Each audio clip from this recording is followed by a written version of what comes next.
ಶ್ರೀವಲ್ಲಭಾಗ್ನಾಂ ಪರಮಾತ್ಮ ಮುಖ್ಯಪ್ರಾಣದೇವರಿಗೆ ಅರ್ಥಾತ್ ವಾಯುದೇವರಿಗೆ ತಾನು ಆಜ್ಞೆ ಮಾಡ್ತಾ ಇದ್ದಾನೆ. ಶ್ರೀವಲ್ಲಭಾಗ್ನಾಂ ಪರಮಾತ್ಮ ವಾಯುದೇವರಿಗೆ ಆಜ್ಞೆಯನ್ನು ಮಾಡ್ತಾ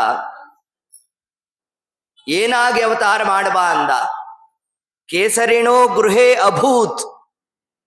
ಕೇಸರಿ ನಾಮಕನಾದಂತಹ ಆ ಕಪಿ ಏನಿದ್ದಾನೆ ಅವನಲ್ಲಿ ನೀನು ಅವತಾರ ಮಾಡಬೇಕು ಅಂತ ಪರಮಾತ್ಮ ತಾನು ಆಜ್ಞೆಯನ್ನು ಮಾಡಿದ್ರೆ ಅನರ್ಘ್ಯ ಶಿರೋರತ್ನವತು ಶಿರಸಿ ನಿಧಾಯ. ಪರಮಾತ್ಮನ ಆಜ್ಞಾ ಅಂದ್ರೆ ವಾಯುದೇವರು ಅದನ್ನ ಅನರ್ಘ್ಯ ರತ್ನವತ್ತು ತಾವು ಧಾರಣೆ ಮಾಡ್ತಾರಂತೆ. ಮಂತ್ರಾಲ್ ರಾಯರಿದನ್ನ ಪ್ರಾತಃ ಸಂಕಲ್ಪಕದಲ್ಲಿ ತಾವು ಹೇಳ್ತಾ ದೇವರ ಆಜ್ಞಾ ಪಾಲಕರು ಆಜ್ಞಾಧಾರಕರು ವಾಯುದೇವರನ್ನು ಬಿಟ್ರಿಲ್ಲ ಅಂತ ತಿಳಿಸ್ತಾರೆ. ಅದ್ಯಾಪಿ ಎಂತಹ ರೂಪದಿಂದ ಪ್ರಕಟ ಆಗು ಅಂತ ಹೇಳಿತು ಪರಮಾತ್ಮ. ಒಂದು ಕೋತಿ ರೂಪದಲ್ಲಿ ಬಾ ಅಂದ ಪರಮಾತ್ಮ. ಕಿಂಚಿತ್ತೂ ಅದಕ್ಕೆ ಪ್ರಶ್ನೆ ಮಾಡಲಿಲ್ಲ. ಸ್ವಾಮಿ ನಿನ್ನ ತಮ್ಮನಾಗಿ ಬರ್ತೇನೋ, ನನ್ಯಾಕೆ ಒಂದು ಕೋತಿಯಾಗಿ ಬಾ ಅಂತೀಯ, ಹಿಂಗೇನಾರ ಅಂದ್ರೇನು, ಒಂದು ಮಾತಾಡ್ಲಿಲ್ವಂತೆ ನೋಡಿ. ಕೇಸರಿಣೋ ಗೃಹೇ ಅಭೂತ್, ನೀನು ಅಲ್ಲಿ ಬರಬೇಕು ಅಂತ ಪರಮಾತ್ಮ ತಾನು ತಿಳಿಸಿದ್ರೆ ಅದರಂತೆ ವಾಯುದೇವರು ಆಗ್ಲಿ ಸ್ವಾಮಿ ನಾವು ಮಾಡ್ತೇವೆ. ಎಂತಹ ಸಾಮರ್ಥ್ಯ. ಉಚ್ಚ ವಚಾಯೇನ ಸಮಸ್ತ ಚೇಷ್ಟಾ ಕಿಂ ತತ್ರ ಚಿತ್ರಂ ಚರಿತಂ ನಿವೇದ್ಯಂ. ಜಗತ್ತಿನಲ್ಲಿ ನಡೀತಕ್ಕಂತಹ ಪ್ರತಿಯೊಂದು ವ್ಯಾಪಾರವೂ ಕೂಡ ವಾಯುದೇವರ ಅಧೀನ. ಪ್ರಾಣ ಅಪಾನ ವ್ಯಾನ ಉದಾನ ಸಮಾನ 5 ಮುಖ್ಯ ಪ್ರಾಣದೇವರ ರೂಪಗಳು ವಿಶೇಷವಾಗಿ ದೇಹಗತವಾಗಿ ನಾವು ಚಿಂತನೆ ಮಾಡಬೇಕು. ಇಷ್ಟು ಮಾತ್ರ ಅಲ್ಲ, ಉಚ್ಚ ವಚ ಏನ ಸಮಸ್ತ ಚೇಷ್ಟಾ, ದೇಹದಲ್ಲಿ ನಡೀತಕ್ಕಂತಹ ಪ್ರತಿಯೊಂದು ವ್ಯಾಪಾರವೂ ವಾಯುದೇವರ ಅಧೀನ. ನಮ್ಮ ಊಹೆಗೆ ನಿಲ್ಕೋಲ್ಲ. ನಮಗೊಂದು ನೀರಡಿಕೆ ಆಗಬೇಕಾದರೂ ವಾಯುದೇವರ ವ್ಯಾಪಾರ ಇರಬೇಕು. ಬಾಯಾರಿಕೆ ಆಯಿತು, ಸುಮ್ಮನೆ ಆಗ್ಲಿಲ್ಲ, ಆದ್ರೆ ಒಂದು ಹಿನ್ನೆಲೆ ಇರುತ್ತೆ. ಹೌದೋ ಇಲ್ಲೋ? ನಮ್ಮಲ್ಲಿ ಬಾಯಾರಿಕೆದೇ ಒಂದು ಭಾರಿ ದೊಡ್ಡ ಕಥಾ ಭಾಗಗಳು ಹೊರಟಿದೆ ನಮ್ಮಲ್ಲಿ. ನೀರಡಿಕೆ ಆಯಿತು. ಯಾರಿಗಾದದ್ದು ನೀರಡಿಕೆ? ಪರೀಕ್ಷಿತ್ ಮಹಾರಾಜರು ಅವ್ರಿಗೇನಾಯ್ತು? ನೀರಡಿಕೆ ಆಯಿತು. ಏನ್ ಮಾಡಿದ್ರು? ಶಮೀಕರ ಆಶ್ರಮಕ್ಕೆ ಹೋದ್ರು. ಅಲ್ಲೇನ್ ಮಾಡಿದ್ರು? ಸತ್ತಂತ ಹಾವನ್ನು ಹಾಕಿದ್ರು. ಅಲ್ಲಿಂದ ಬಂದ್ರು. ಬರೋಷ್ಟ ಶೃಂಗಿ ತಾನೇನ್ ಮಾಡ್ದ? ಶಾಪವನ್ನು ಕೊಟ್ಟ. ಶಾಪ ಸ್ವೀಕಾರ ಮಾಡಿದ ನಂತರದಲ್ಲಿ ಏನ್ ಮಾಡಿದ್ರು? ಪಿಬತ ಭಾಗವತಂ ರಸಂ ಮಾಲಯಂ ಮುಹುರಹೋ ರಸಿಕಾಹ ಭುವಿ ಭಾವುಕಾಹ. ಪಿಬತ ಭಾಗವತಂ, ನೀರಡಿಕೆ ಅಂತ ಆದ್ರೆ ನೋಡ್ರಿ, ವಾಯುದೇವರ ಚಿಂತನೆ ಮಾಡಿದ್ರೆ ನೀರಡಿಕೆ ಅಂದ್ರೆ ಏನು? ನಾವು ಜಲಪಾನ ಮಾಡೋದಷ್ಟೇ ನೀರು ಅಂತಲ್ಲ. ನೀರು ಅಂದ್ರೆ ಶಾಸ್ತ್ರ ಅಂತ ಅರ್ಥ. ಶಾಸ್ತ್ರದ ಪಿಪಾಸುಗಳು ನಾವು ಆಗಬೇಕಾದರೆ ಯಾರ ಅನುಗ್ರಹ ಇರಬೇಕು? ಅದಕ್ಕೆ ವಾಯುದೇವರ ಅನುಗ್ರಹ ಇರಬೇಕು. ಎಲ್ಲಿ ಚಿಂತನೆ ಮಾಡಬೇಕು ವಾಯುದೇವರನ್ನ ಅಂತಂದ್ರೆ, ಪಿಪಾಸ ನಾಮಕನಾದ ಮುಖ್ಯ ಪ್ರಾಣದೇವರು, ಇದೊಂದು ವಾಯುದೇವರ ರೂಪ. ಪಿಪಾಸ, ಅಶನ, ಪಿಪಾಸ ಎರಡು ವಿಶಿಷ್ಟವಾದ ವಾಯುದೇವರ ರೂಪಗಳಿದೆ. ಹಸಿವು ಆಗಬೇಕಾದರೆ ವಾಯುದೇವರು ಅಶನ ನಾಮಕನಾಗಿ ತಾವಿದ್ದು ಕಾರ್ಯವನ್ನು ನಡೆಸಿದ್ರೆ ಹಸಿವು ಆಗುತ್ತೆ ನಮಗೆ. ನೀರಡಿಕೆ ಆಗಬೇಕಾದರೆ ಪಿಪಾಸ ನಾಮಕನಾದ ಮುಖ್ಯ ಪ್ರಾಣದೇವರ ಒಂದು ಅನುಗ್ರಹ ಇರಬೇಕು. ಅದರಂತೆ ಪರೀಕ್ಷಿತ್ ಮಹಾರಾಜರಿಗೆ ನೀರಡಿಕೆ ಆಯಿತು. ಯಾವ ಜಲಪಾನ ಮಾಡಿದ್ರು? ಪಿಬತ ಭಾಗವತಂ ರಸಂ, ಶ್ರೀಮದ್ ಭಾಗವತ ಅನ್ನೋ ರಸಾಮೃತವನ್ನು ತಾವು ಪಾನ ಮಾಡಿದ್ದಾರೆ ಅಂತಂದ್ರೆ ಯಾರ ಅನುಗ್ರಹದಿಂದ? ವಾಯುದೇವರ ಅನುಗ್ರಹದಿಂದ. ಇದನ್ನೇ ಪಂಡಿತಾಚಾರ್ಯ ತಿಳಿಸಿದ್ದು. ಉಚ್ಚ ವಚಾಯೇನ ಸಮಸ್ತ ಚೇಷ್ಟಾಹ.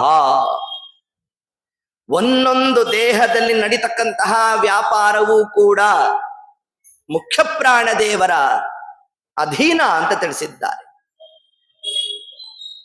ಇಷ್ಟು ಮಾತ್ರ ಅಲ್ಲ, ಎಲ್ಲೆಲ್ಲಿ ವಾಯುದೇವರು ಪಿಪಾಸ ನಾಮಕನಾಗಿದ್ದು ಕಾರ್ಯವನ್ನು ನಡೆಸಿದ್ದಾರೆ. ಗಜೇಂದ್ರ ಮೋಕ್ಷ ಕೇಳಿದ್ದೇವಲ್ಲ. ಗಜೇಂದ್ರ ತಾನು ಸರೋವರಕ್ಕೆ ಯಾಕೆ ಹೋದ? ನೀರಡಿಕೆ ಆಯಿತು ಅಂತ ಹೋದ. ಆಗೇನಾಯಿತು? ಒಂದು ಮೊಸಳೆ ಹಿಡಿತು. ಅದಾದ್ಮೇಲೆ ಏನಾಯಿತು? ಭಗವದ್ ದರ್ಶನ ಆಯಿತು. ಹಾಗಾದ್ರೆ ಭಗವದ್ ದರ್ಶನಕ್ಕೆ ಕಾರಣ ಯಾವುದಾಯಿತು? ನೀರಡಿಕೆ ಆಯಿತು. ನೀರಡಿಕೆ ಆಗ್ಲಿಕ್ಕೆ ಕಾರಣ ಯಾರು? ವಾಯುದೇವರು. ಉಚ್ಚಾವಚಾಯೇನ ಸಮಸ್ತ ಚೇಷ್ಟಾಹ ಇಷ್ಟಂತ ತಿಳಿಸ. ಇದು ಬೇರೆ ಬೇರೆ ಯುಗದ ಹೇಳ್ತಾ ಇದ್ದೀರಪ್ಪ. ಕಲಿಯುಗದಲ್ಲಿ ಏನಾರು ಹಿಂಗ್ ನಡೆದಿದ್ಯಾ ಅಂತಂದ್ರೆ ಇನ್ನೇನು ಸದ್ಯದಲ್ಲೇ ಬರೋರಿದ್ದಾರೆ ಮಹಾನುಭಾವರು. ಯಾರು? ಧೋಂಡೋಪಂತ್. ಯಾರು ಧೋಂಡೋಪಂತ್ ಅಂದ್ರೆ ಟೀಕಾಕೃತ್ಪಾದರು. ಹೌದೋ ಇಲ್ಲೋ? ಅವರು ಕೂಡ ಕುದುರೆ ಮೇಲೆ ಬರ್ತಾ ಇರೋಣ, ಬರೋ ಕಾಲಕ್ಕೆ ಭೀಮರತಿ, ಆ ಕಾಲಕ್ಕೆ ನೀರಡಿಕೆ ಆಗಬೇಕು, ನೇರವಾಗಿ ಬಾಯನ್ನು ಹಚ್ಚಬೇಕು, ಕಿಂಪಶುಪೂರ್ವದೇಹೆ ಅಂತ ಹೇಳಬೇಕು, ಅದನ್ನು ಅವ್ರು ಕೇಳಿರ್ಬೇಕು. ಅದರಿಂದಾಗಿ ಸುಧಾ ಅನ್ನೋ ಗ್ರಂಥ ನಿರ್ಮಾಣ ಆಗಬೇಕು. ಹಾಗಾದ್ರೆ ಆ ಅಮೃತ ಅನ್ನೋದು ಬರಬೇಕಾದರೆ ಯಾರ ಅನುಗ್ರಹ ಇರಬೇಕು? ಉಚ್ಚಾವಚಾಯೇನ ಸಮಸ್ತ ಚೇಷ್ಟಾಹ. ಹೀಗೆ ಆ ಕ್ರಮದಿಂದ ಮುಖ್ಯ ಪ್ರಾಣ ದೇವರು ತಾವು ಜೀವರಲ್ಲಿ ನಿಂತು ಏನು ವ್ಯಾಪಾರವನ್ನು ನಡೆಸ್ತಾ ಇದ್ದಾರೆ. ಅನಂತ ಜೀವನಿಯಾಮಕ. ಪ್ರಾತಃ ಸಂಕಲ್ಪ ಗದ್ಯದಲ್ಲಿ ರಾಘವೇಂದ್ರ ಸ್ವಾಮಿಗಳು ಇದನ್ನು ಉಲ್ಲೇಖ ಮಾಡ್ತಾರೆ. ಅನಂತ ಜೀವರನ್ನ ನಿಯಮನ ಮಾಡ್ತಕ್ಕಂಥವ್ರು ಯಾರು? ಮುಖ್ಯ ಪ್ರಾಣ ದೇವರು ಅಂತ ತಿಳಿಸ್ತಾರೆ. ಏತತ್ ಕರ್ಮದಿಂದ ಇಂತಹ ವಾಯುದೇವರಿಗೆ ಪರಮಾತ್ಮ ತಿಳಿಸಿದ್ದೇನು? ಶ್ರೀವಲ್ಲಭಾಗ್ನಾಂ ಸಸುರೇಂದ್ರಯಾಂಚಾಂ. ಎರಡು ಭಾಗ ಅದು. ಶ್ರೀವಲ್ಲಭಾಗ್ನಾಂ ಪರಮಾತ್ಮ ಆಜ್ಞೆ ಮಾಡ್ದ, ದೇವತೆಗಳೆಲ್ಲ ಪ್ರಾರ್ಥನೆ ಮಾಡಿದ್ರು. ಎರಡು ಭಾಗವಾಗಿ ತಗೋಬೇಕದನ್ನ. ಪರಮಾತ್ಮ ಆಜ್ಞೆ ಮಾಡಿದಾಗ ವಾಯುದೇವರು ಶಿರಸ ಅದನ್ನು ಸ್ವೀಕಾರ ಮಾಡೇ ಬಿಟ್ಟು ಕಪಿರೂಪದಲ್ಲಿ ಬಾ ಅಂದ ಪರಮಾತ್ಮ ವಾಯುದೇವರಿಗೆ. ಅಲ್ರಿ, ಜೀವೋತ್ತಮರಾದ ಮುಖ್ಯ ಪ್ರಾಣ ದೇವರಿಗೆ ಕಪಿರೂಪದಲ್ಲಿ ಬಾ ಅಂತ ಯಾಕಂದ್ರು? ತನ್ನ ತಮ್ಮನನ್ನಾಗೋ ಹೇಗೋ ಒಂದು ಕ್ರಮ ಮಾಡಬೇಕಿತ್ತಲ್ಲ ನಿಮ್ಮ ದೇವರು ಅಂತಂದ್ರೆ ಅದಕ್ಕೆ ತಿಳಿಸ್ತಾರೆ. ವಾಯುದೇವರು ಯಾವ ರೂಪದಲ್ಲಿ ಬಂದರೂ ಕೂಡ ವಿಶ್ವಗುರೋರ್ ವಿಶುದ್ಧಾಂ. ನೋಡಿ,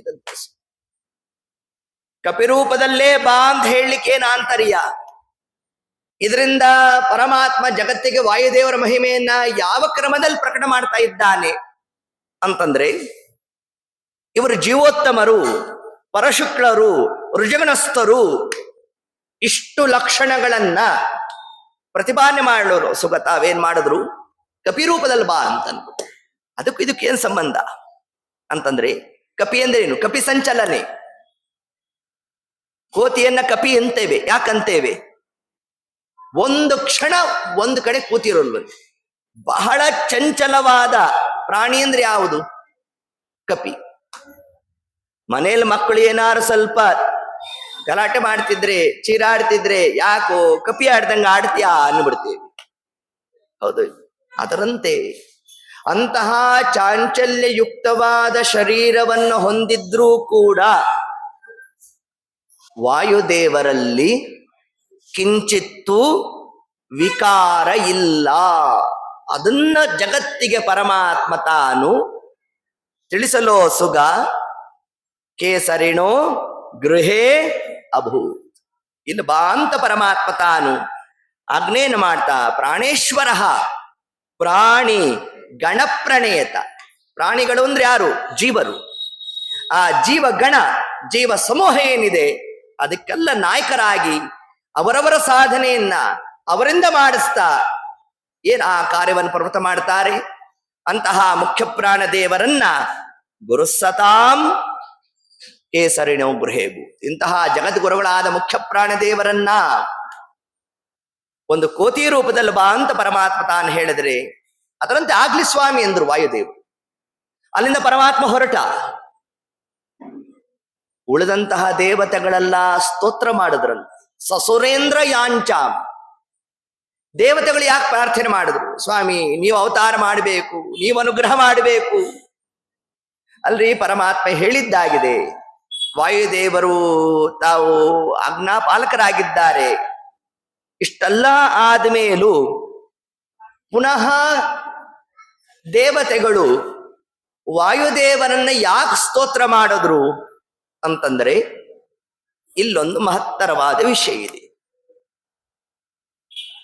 ಗರುಡಶೇಷ ರುದ್ರಾದಿಗಳಿಂದ ಅವತಾರವನ್ನ ಮಾಡಿದ್ದಾರೆ ಅಂತಂದ್ರೆ ಮೂಲದಲ್ಲಿ ಇರ್ತಕ್ಕಂತಹ ಜ್ಞಾನ ಬಲಾದಿಗಳು ಅವತಾರ ಕಾಲದಲ್ಲಿ ಇರೋಲ್ಲ, ಹ್ರಾಸ ಆಗುತ್ತಂತೆ. ಎಷ್ಟು ಹ್ರಾಸ ಆಗುತ್ತೆ? ದೇವರೊಟ್ಟಿಗೆ ದ್ವೇಷ ಮಾಡುವ ಹಂತಕ್ಕೆ ಅವರ ಜ್ಞಾನ ಹ್ರಾಸ ಉಂಟು ಅಂತ ತಿಳಿಸ್ತಾರೆ. ಆದರೆ ಮುಖ್ಯ ಪ್ರಾಣ ದೇವರಿಗೆ ಯಾವ ಕಾಲಕ್ಕೂ ಕೂಡ ಅವರ ಜ್ಞಾನಕ್ಕಾಗಲಿ ಬಲಕ್ಕಾಗಲಿ ತಿರೋಧಾನ ಎಂಬುದಿಲ್ಲ. ಪರಶುಕ್ಲತ್ರಯರಲ್ಲಿ 3ನೇ ಸ್ಥಾನದಲ್ಲಿರ್ತಕ್ಕಂತಹ ಭಾರತೀ ಸರಸ್ವತೀ ದೇವಿಯರ ಜ್ಞಾನವನ್ನ ಪರಿಚಯ ಮಾಡಬೇಕಾದರೆ ಜಗನ್ನಾಥದಾಸರು ಏನಂತ ತಿಳಿಸಿದ್ದಾರೆ? ಚತುರವದನ ನರಾಣಿ ಅತಿರೋಹಿತ ವಿಮಲ ಜ್ಞಾನಿ. ಇವರ ಜ್ಞಾನ ಎಂಥದ್ದು ಅಂತಂದ್ರೆ ಅತಿರೋಹಿತ. ಏನು ಅತಿರೋಹಿತ ಅಂದ್ರೆ ಏನು? ತಿರೋಹಿತ ಅಂದ್ರೆ ಮರ್ತೋಗೋದು. ನಿಮ್ಮ ಅವಸ್ಥಾ ಹೇಗ ಅವಸ್ಥಾ? ನಿನ್ನೆ ಏನು ಉಪನ್ಯಾಸದಲ್ಲಿ ಹೇಳಿದ್ವಿ ನೀವು ಕೇಳಿದ್ದಲ್ಲ, ನಾವು ಹೇಳಿದ್ದು ನಾವೇ ಮರ್ತು ಹೋಗಿರ್ತೇವೆ. ಇದು ನಮ್ಮ ಅವಸ್ಥಾ. ಆದರೆ ಭಾರತೀ ಸರಸ್ವತೀ ದೇವಿಯರಿಂದ ಮೇಲ್ವರ್ಗ ಯಾರ್ಯಾರಿದ್ದಾರೆ ಆ ಎಲ್ಲ ಋಜುಗಣಸ್ಥರು, ಅವರ ಜ್ಞಾನ ಪ್ರಳಯ ಕಾಲದಲ್ಲೂ ಕೂಡ ಏಕಪ್ರಕಾರ.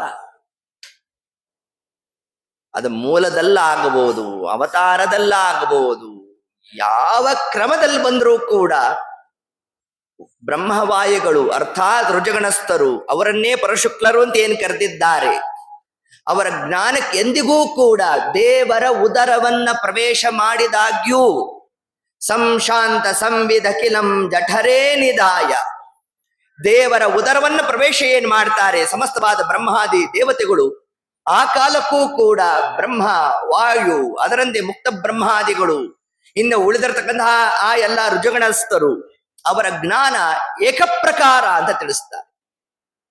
ಅದನ್ನೇ ಜಗನ್ನಾಥದಾಸರು ತಾವು ಹೇಳ್ತಾ ಅತಿರೋಹಿತ ವಿಮಲ. ಮಲ ನ, ಮಲ ಅಂದ್ರೆ ದೋಷ, ದೋಷಕ್ಕೆ ಆಸ್ಪದವೇ ಇಲ್ಲ. ಯಾವುದು ದೋಷ ಅಂದ್ರೆ ನಮ್ಮ ಜ್ಞಾನಕ್ಕೆ ತಿರೋಧಾನ ಆಗ್ಲಿಕ್ಕೆ ಏನ್ ಕಾರಣ? ಕಲಿಪ್ರಾಬಲ್ಯ. ಆದ್ರೆ ಯಾರಲ್ಲಿ ಕಲಿದೋಷ ಇಲ್ಲ? ವಾಯುದೇವರಲ್ಲಿಲ್ಲ. ವಾಯುಸ್ತುತಿಯಲ್ಲಿ ಇದನ್ನೇ ತಿಳಿಸಿದ್ದಾರೆ ನಮಗೆ.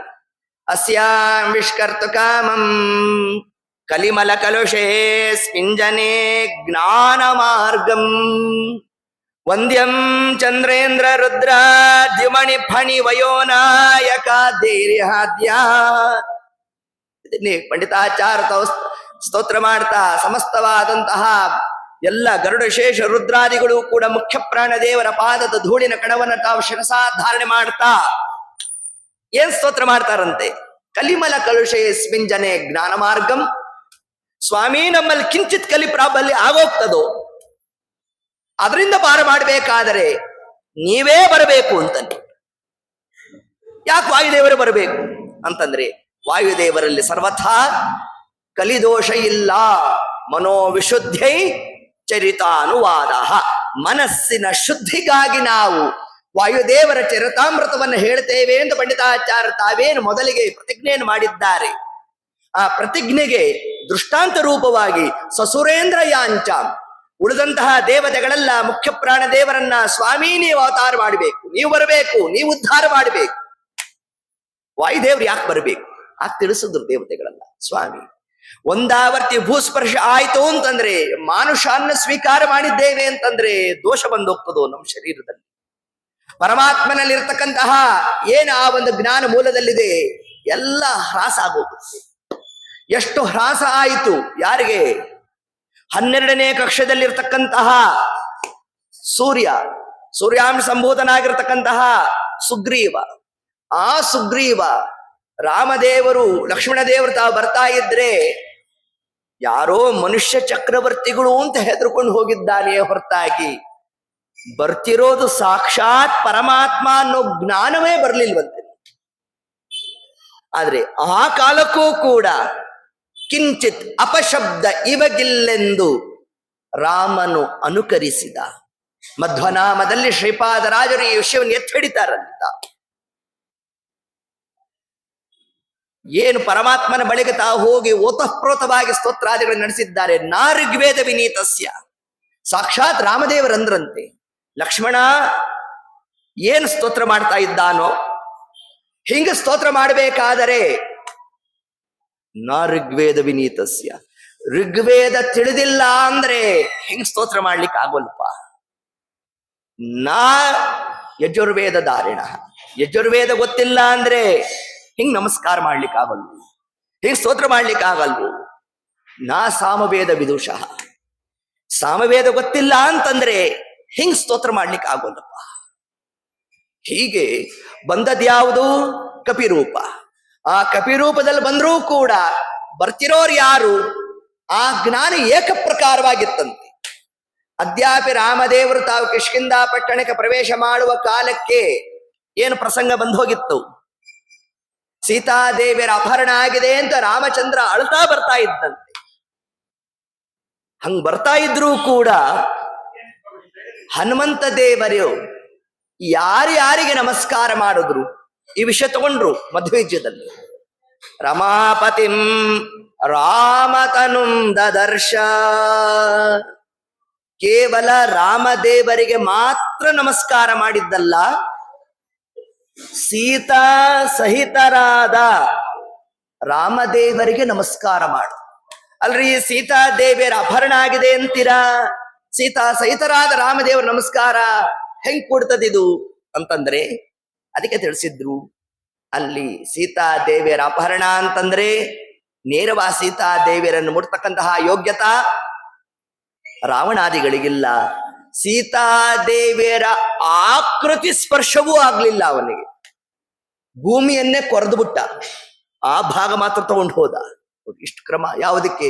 ಸೀತಾದೇವಿಯರ ಒಂದು ಬೊಂಬೆ, ಅದರಲ್ಲಿ ಅಗ್ನಿ, ಇಂದ್ರ ಮೊದಲಾದಂತಹ ವೇದವತಿ ದೇವಿ ಅವರೆಲ್ಲ ಪ್ರವೇಶ ಮಾಡಬೇಕು. ಸೀತಾದೇವಿಯರ ಒಂದು ಅಂಶ ಇರಬೇಕಲ್ಲಿ. ಹಿಂಗಿದ್ದಂತಹ ಆ ಪ್ರತಿಮಾ ಸ್ಪರ್ಶನೇ ಆಗ್ಲಿಲ್ಲ ಯಾರಿಗೆ? ರಾವಣನಿಗೆ. ಇನ್ನ ಸಾಕ್ಷಾತ್ ಸೀತಾದೇವರ ಸ್ಪರ್ಶ ಆ ಯೋಗ್ಯತಾ ಇದೆಯಾ? ಸರ್ವಥಾ ಹಂಗ ಅರ್ಥ ಮಾಡೋದಲ್ಲ. ಒಂದು ಅಂಶದಿಂದ ಕೈಲಾಸಕ್ಕೆ ತಾನು ಹೊರಟ್ರೆ ಇನ್ನೊಂದು ಅಂಶದಿಂದ ಸದಾ ಕಾಲ ರಾಮದೇವರೊಟ್ಟಿಗೆ ಸೀತಾಮಾತೆ ತಾನಿದ್ದಾಳೆ ಅನ್ನೋದನ್ನೇ ಹನುಮಂತ ದೇವರು ತಾವು ನಮಸ್ಕಾರವನ್ನು ಮಾಡಬೇಕಾದ್ರೆ ರಮಾಪತಿಂ ರಾಮತನುಂ ದದರ್ಶ, ಸೀತಾ ಸಹಿತರಾದ ರಾಮದೇವರಿಗೆ ನಮಸ್ಕಾರ ಮಾಡು. ಅವ್ರು ಉಳಿದವರಿಗೆ ಯಾಕೆ ಸೀತಾದೇವಿ ಕಾಣಿಸ್ಲಿಲ್ಲ ಅಂತಂದ್ರೆ ಇದಕ್ಕೆ ನಾರಾಯಣ ಪಂಡಿತಾಚಾರ್ಯ ಮಣಿಮಂಜರಿಯಲ್ಲಿ ತಾವು ಉತ್ತರ ಕೊಡ್ತಾರೆ. ನಮಂದೈಹಿ ಸಮದೃಶ್ಯತ, ಮಂದ ಜನರ ಕಣ್ಣಿಗೆ ಸೀತಾದೇವಿಯರು ಕಾಣಿಸ್ಲಿಲ್ವೇ ಹೊರತಾಗಿ ಸರ್ವಥಾ ಸೀತಾದೇವಿಯರು ರಾಮದೇವರಿಂದ ತಾವು ವಿಯೋಗವನ್ನು ಹೊಂದಿದ್ದಾರೆ ಅಂತ ಅರ್ಥ ಮಾಡೋದಲ್ಲ. ಯಥಾವತ್ತಾಗಿ ಅವರಲ್ಲಿ ಯಾವುದೇ ಪ್ರಕಾರವಾಗಿ ಎಂತಹ ಕಾಲದಲ್ಲೂ ವಿಯೋಗ ಎಂಬುದಿಲ್ಲ. ನೋಡಿ, ಇಷ್ಟ ಅಂಶವನ್ನೇ ನಮಗೆ ಮಧ್ವವಿಜಯದ ಮೊದಲನೇ ಭಾಗದಲ್ಲಿ ಹನುಮದವತಾರದ ಆ ಒಂದು ಪ್ರಕರಣದಲ್ಲಿ ಏತದ್ ಅಂಶವನ್ನು ನಮಗೆ ತಿಳಿಸ್ತಾ ರಮಾಪತಿಂ ರಾಮತನುಂ ದದರ್ಶ ಇಷ್ಟು ಅಂಶವನ್ನು ಹೇಳಿ ಇನ್ನು ಮುಂದೆ ಹನುಮಂತ ದೇವರು ತಾವು ಸಿಮೋಲ್ಲಂಘನವನ್ನು ಮಾಡಬೇಕು. ಇಷ್ಟೊತ್ತಿಗೆ ಆ ಒಂದು ಸಭಾ ನಿರ್ಮಾಣ ಆಗೋಗಿದೆ. ಆ ಸಭೆಯಲ್ಲಿ ಯಾರ್ಯಾರಿದ್ರು ಹನುಮಂತ ದೇವರು ಒಬ್ಬರು ಬಿಟ್ಟು ಇನ್ನು ಉಳಿದವರೆಲ್ಲ ಇದ್ರು. ಯಾವ ಸಭಾ ಅದು ಅಂತಂದ್ರೆ ಆ ಸೀಮೋಲ್ಲಂಘನವನ್ನ ಯಾರು ಮಾಡ್ತೀವಿ, ಯಾರ್ಯಾರಿಗೆ ಎಷ್ಟೆಷ್ಟು ಸಾಮರ್ಥ್ಯ ಇದೆ ಅದನ್ನ ಹೇಳ್ರಿ ಅಂತಂದು ಅಂದಾಗ ಒಂದೊಂದು ಕಪಿ ಒಂದೊಂದು ತಮ್ಮ ತಮ್ಮ ಯೋಗ್ಯತಾನುಸಾರ ತಾವು ತಿಳಿಸ್ತಾ ಇದ್ದಾರಂತೆ. ಒಬ್ರಂದ್ರು 10, 20, 30, 90, 97, 100 ತನಕ ಹೊಟ್ಟೋಯ್ತು. ಅಂಗದ 100 ಒಂದ. ಆದ್ರೆ ಪುನಃ ವಾಪಸ್ ಬರ್ತೀನೋ ಇಲ್ಲವೋ ಗೊತ್ತಿಲ್ಲ ಅನ್ನೋದು. ಇದು ಏನ್ ಪ್ರಯೋಜನ ಇಲ್ಲ ಅಂತ ಕೊನೆಗೆ ಸಾಕ್ಷಾತ್ತಾಗಿ ಹನುಮಂತ ದೇವರು ತಾವು ಅವರ ಬಳಿಗೆ ಹೋಗಿ ನಮ್ಮ ಸುಗ್ರೀವ ಜಾಮವಂತಾದಿಗಳೆಲ್ಲ ತಾವು ಪ್ರಾರ್ಥನೆ ಮಾಡೋಣ. ಹನುಮಂತ ದೇವರಂದ್ರು ನನ್ನಿಂದ ಆಗೋಲ್ಲ ಅಂತ. ಯಾಕಂದ್ರೆ ಈ ಮಾತನ್ನ ಅಂತಂದ್ರೆ ಅದಕ್ಕೆ ತಿಳಿಸ್ತಾರೆ, ನಾನೇ ಮಾಡ್ತೇನೆ ಅಂತಂದ್ರೆ ಅದು ಸಾಧ್ಯ ಇಲ್ಲಪ್ಪ. ನನ್ನಲ್ಲಿ ಪರಮಾತ್ಮ ನಿಂತು ತಾನು ಕಾರ್ಯವನ್ನ ನಡೆಸಬೇಕು. ನೋಡಿ, ಇದೊಂದು ತತ್ವವನ್ನು ತಿಳಿಸ್ಕೊಟ್ರು. ಬಂದದ್ಯಾವುದು? ಕಪಿರೂಪ. ಆದ್ರೂ ಕೂಡ ಅದಲ್ಲಿ ತಾವು ಗುರುತ್ವೇನ ಇದ್ದು ಜಗತ್ತಿನಲ್ಲಿ ಹೇಗಿರ್ಬೇಕು ಸಂಕಲ್ಪ ಅಂತಂದ್ರೆ ನಾನೇ ಮಾಡಿದೆ ಅಂತ ಅರ್ಥ ಅಲ್ಲಪ್ಪ. ನನ್ನಲ್ಲಿ ಪರಮಾತ್ಮ ನಿಂತು ನನ್ನ ಯೋಗ್ಯತಾನುಸಾರ ತಾನು ಕಾರ್ಯವನ್ನು ನಡೆಸ್ತಾ ಇದ್ದಾನೆ. ಇದನ್ನೇ ಮಹಾಭಾರತಾತ್ಮ ನಿರ್ಣಯ 7ನೇ ಅಧ್ಯಾಯ 1ನೇ ಶ್ಲೋಕ ಮುಖ್ಯ ಪ್ರಾಣದೇವ್ ಶ್ರೀಮದ್ ಆಚಾರ್ಯ ಉಲ್ಲೇಖ ಮಾಡ್ತಾರೆ. ಅವು ವಿಷಯ ಮಹೇಂದ್ರ ಪರ್ವತದ ಮೇಲೆ ನಮ್ಮ ಹನುಮಂತ ದೇವರು ತಾವು ನಿಂತಾಗ ಸುಮ್ಮನೆ ಹಾರಿದ್ದಲ್ರು. ಅದು ಅಷ್ಟೇ ಹಾರಿದಿದ್ರೆ ಅದನ್ನ ಯಾಕೆ ಸುಂದರಕಾಂಡ ಅನ್ಬೇಕಾಗಿತ್ತು. ಇಡೀ ಸಮಗ್ರವಾಗಿ ಹರಿಸರ್ವೋತ್ತಮತ್ವದ ಪ್ರತಿಪಾದನೆಯನ್ನು ನಡೆಸಿದ್ದಾರೆ ಮಹಾನುಭಾವ. ಇದನ್ನೇ ನಮ್ಮ ನಾರಾಯಣ ಪಂಡಿತಾಚಾರ್ಯ ತಾವು ಉಲ್ಲೇಖ ಮಾಡ್ತಾ ಮೊದಲಿಗೆ ಹನುಮಂತ ದೇವರು ಯಾವ ಕಾರ್ಯವನ್ನು ತಾವು ಪ್ರವೃತ್ತ ಮಾಡಿದ್ದಾರೆ, ನಮಸ್ಕಾರದ ಪೋರವನ್ನೇ ಹರಿಸ್ಬಿಟ್ರಂತೆ. ನಮೋ ನಮೋ ನಾಥ ನಮೋ ನಮಸ್ತೆ, ನಮೋ ನಮೋ ರಾಮ ನಮೋ ನಮಸ್ತೆ, ಪುನಃ ಪುನಸ್ತೆ ಚರಣಾರವಿಂದಂ ನಮಾಮಿ ನಾಥೇತಿ ನಮನ್ಸರೆ ಮೇ. ನಮೋ ನಮೋ ನಾಥ ನಮೋ ನಮಸ್ತೆ, ನಮೋ ನಮೋ ರಾಮ ನಮೋ ನಮಸ್ತೆ, ಪುನಃ ಪುನಸ್ತೆ ಚರಣಾರವಿಂದಂ ನಮಾಮಿ ನಾಥೇತಿ ನಮನ್ಸರೆ ಮೇ. ಹೀಗೆ ಮೊದಲಿಗೆ ಪರಮಾತ್ಮನಿಗೆ ನಮಸ್ಕಾರವನ್ನು ಮಾಡಿದ್ರು ಹನುಮಂತ ದೇವರು. ಇದರ ತಾತ್ಪರ್ಯ, ನಾವು ಕೂಡ ಯಾವುದೇ ಒಂದು ಕಾರ್ಯ ಮಾಡಬೇಕಾದರೂ ಮೊದಲಿಗೆ ಏನು ಮಾಡಬೇಕು? ದೇವರಿಗೆ ನಮಸ್ಕಾರ ಮಾಡಬೇಕು. ಅದನ್ನು ತಿಳಿಸ್ತು. ಇದೇ ವಾಯುದೇವರು ಹನುಮಂತ ದೇವರಾಗಿ ಬಂದಾಗಲೂ ಕೂಡ ಗುರುತ್ವೇನ ಜಗತ್ತಿಗೆ ಹೇಗೆ ತಾವು ಶಿಕ್ಷಣ ಕೊಟ್ಟಿದ್ದಾರೆ ಅಂತಂದ್ರೆ ಕಾರ್ಯರೂಪೇಣ ತಿಳಿಸಿದ್ರಲ್ಲಿ. ನಮಸ್ಕಾರ ಮಾಡ್ರಿ ಮೊದಲು ಪರಮಾತ್ಮನಿಗೆ, ತರುವಾಯ ಸ್ತೋತ್ರ ಮಾಡ್ರಿ. ರಾಮಾಯ ಶಾಶ್ವತ ಸುವಿಸ್ತೃತ ಷಡ್ಗುಣಾಯ ಸರ್ವೇಶ್ವರಾಯ ಬಲವೀರ್ಯ ಮಹಾರಣವಾಯ ನತ್ವಾಲಿ ಲಂಗ ಇಶೂರ್ಣವ ಮುತ್ಪಪಾತ ನಿಷ್ಪೀಡ್ಯತಂ ಗಿರಿವರಂ ಪವನಸ್ಯ ಸೂನುಹು ತಿಳಿಸ್ತಾರೆ. ಏನ್ ನಿರ್ಣಯ ಆಚಾರ್ಯ ಕೊಟ್ಟಿತ್ತು. ಲೋಕದಲ್ಲಿ ಅನೇಕ ಮಂದಿ ಅನೇಕ ಪ್ರಕಾರವಾಗಿ ಅರ್ಥ ಮಾಡಿಬಿಟ್ಟಿದ್ದಾರೆ. ಹನುಮಂತ ದೇವರು ಅಂತಂದ್ರೆ ರುದ್ರದೇವರ ಅವತಾರ ಅಂತ ಅನೇಕ ಮಂದಿ ತಿಳಿಸ್ತಾ ಇದ್ರೆ, ಶ್ರೀಮದ್ ಆಚಾರ್ಯ ಅಂದ್ರು ಹಂಗಲ್ಲ, ಪವನಸ್ಯ ಸೂನುಹು ಮುಖ್ಯ ಪ್ರಾಣ ದೇವರ ಅವತಾರ ನೋಡ್ರ ಅಂದ್ ನಿರ್ಣಯ ಕೊಟ್ರು. ನಾವು ಹೇಳ್ತಾ ರಾಮಾಯ ಶಾಶ್ವತ ಸುವಿಸ್ತೃತ ಷಡ್ಗುಣಾಯ ದೇವರ 6 ಗುಣಗಳ ಚಿಂತನೆಯನ್ನು ನಡೆಸಿದ್ರು. ಹಿಂಗ್ ಮಾಡ್ತಾ ಅದರಲ್ಲಿ ಪುನಃ ಇನ್ನೊಂದು ಗುರುತ್ವೇನ ತಾವು ಉಪದೇಶವನ್ನು ಮಾಡಿದ್ರು. ಯಾವ ಕಾರ್ಯಕ್ಕೆ ಹೊರಟಿದ್ದೇವೋ ಅದಕ್ಕೆ ಅನುಗುಣವಾದ ಭಗವತ್ ರೂಪದ ಅವನ ಗುಣದ ಚಿಂತನೆ ಮಾಡಬೇಕು ಅಂತ. ಸರ್ವೇಶ್ವರಾಯ ಬಲ ವೀರ್ಯ ಮಹಾರಣವಾಯ, ಪರಮಾತ್ಮನ ಬಲ ಮತ್ತು ವೀರ್ಯದ್ದೇ ವಿಶೇಷವಾಗಿ ಯಾಕೆ ಮಧ್ವರಾಯರು ತಾವಲ್ಲಿ ಸ್ತೋತ್ರ ಮಾಡಿದ್ರು ಅಂತಂದ್ರೆ ಅದಕ್ಕೆ ಅಲ್ಲಿ ತಿಳಿಸ್ತಾ ಇದ್ದಾರೆ. ಈಗ ತಾವು ಮಾಡಬೇಕಾದಾಗ ಇವೆರಡು ಮಹತ್ತರವಾದ ಕಾರ್ಯಗಳು. ಒಂದು ಬಲ ಬೇಕು ಹಾರಲಿಕ್ಕೆ, ಅಷ್ಟು ಮಾತ್ರ ಸಾಲದು, ಹಿಡಿದ ಕಾರ್ಯ ಪೂರ್ಣ ಆಗಬೇಕು. ನಾವು ಸಂಕಲ್ಪ ಮಾಡಿರ್ತೇವೆ, ಸಂಕಲ್ಪ ಪೂರ್ಣನೇ ಆಗೋಲ್ಲ. ಹೌದಾ? ಅನೇಕ ಬಾರಿ ನಾವು ಅನ್ಕೊಂಡು ಇಲ್ಲರಿ ಆಗ್ಲೇ ಇಲ್ಲಪ್ಪ ಈ ಸತಿ ಅಂತ ಅನ್ಬಿಡ್ತೀವಿ. ಯಾಕೆ ನಾವು ಹಿಡಿದ ಕಾರ್ಯ ಅದು ಪೂರ್ಣ ಆಗೋಲ್ಲ ಅಂತಂದ್ರೆ ಪ್ರಾರಂಭದಲ್ಲೇ ದೇವರನ್ನ ನಾವು ಸ್ತೋತ್ರ ಮಾಡಿಲ್ಲ. ಏನಂತ ಸ್ತೋತ್ರ ಮಾಡಬೇಕು? ವೀರ್ಯವಾನ್, ಬಲವೀರ್ಯ ಮಹಾರ್ಣವಾಯ. ಶ್ರೀಮದ್ ಆಚಾರ್ಯ ಉಲ್ಲೇಖ ಮಾಡ್ತಾರೆ ಇದನ್ನ. ನೀನು ವೀರ್ಯ ಅಂತಂದ್ರು. ಏನ್ ಹೀಗಂದ್ರೆ ಹಿಡಿದ ಕಾರ್ಯ ಯಾರು ಪೂರ್ಣ ಮಾಡ್ತಾನೋ ಅವನು ವೀರ್ಯವಾನ್. ಹೀಗೆ ನಾವು ಉಪಾಸನೆಯನ್ನು ಮಾಡ್ತಾ ಒಂದು ಕಾರ್ಯದಲ್ಲಿ ಪ್ರವೃತ್ತರಾಗ್ತೇವೆ. ಇದೇ ಭೀಮಾವತಾರದಲ್ಲೂ ಕೂಡ ಏತತ್ ಕಾರ್ಯವನ್ನೇ ನಡೆಸ್ಬಿಟ್ಟು ಸಮರ್ಪ್ಯ ಕೃತ್ಯಾನಿ ಕೃತಿ ಕೃತಾನಿ ವ್ಯಾಸಾಯ ಭೂಮ್ನೆ ಸುಕೃತಾನಿ ತಾವತು ಕರಿಷ್ಯಮಾಣಾನಿ ಜತಸ್ಯ ಪೂಜಾ ಸಂಕಲ್ಪಯಾಮಾಸ ಸ ಶುದ್ಧ ಬುದ್ಧಿ. ಸಮರ್ಪ್ಯ ಕೃತ್ಯಾನಿ ಕೃತಿ ಕೃತಾನಿ. ಏನು ಮಾಡಿರ್ತೇವೆ ಅದನ್ನ ಅರ್ಪಣೆ ಮಾಡಿ. ಏನು ಮಾಡಬೇಕು ಅಂತಿದ್ದೇವೆ ಅದನ್ನ ಸಂಕಲ್ಪ ಮಾಡಿ. ಕಾರ್ಯದ ಪೂರ್ವದಲ್ಲಿ ಸಂಕಲ್ಪ, ಕಾರ್ಯ ಪೂರ್ಣ ಆದ ಮೇಲೆ ಕೃಷ್ಣಾರ್ಪಣ, ಕಾರ್ಯ ಮಾಡುವ ಕಾಲಕ್ಕೂ ಭಗವತ್ ಪ್ರಜ್ಞ. ಇದೇ ಭಾಗವತ ಧರ್ಮ. ಇದನ್ನು ತಿಳಿಸ್ತಾರೆ.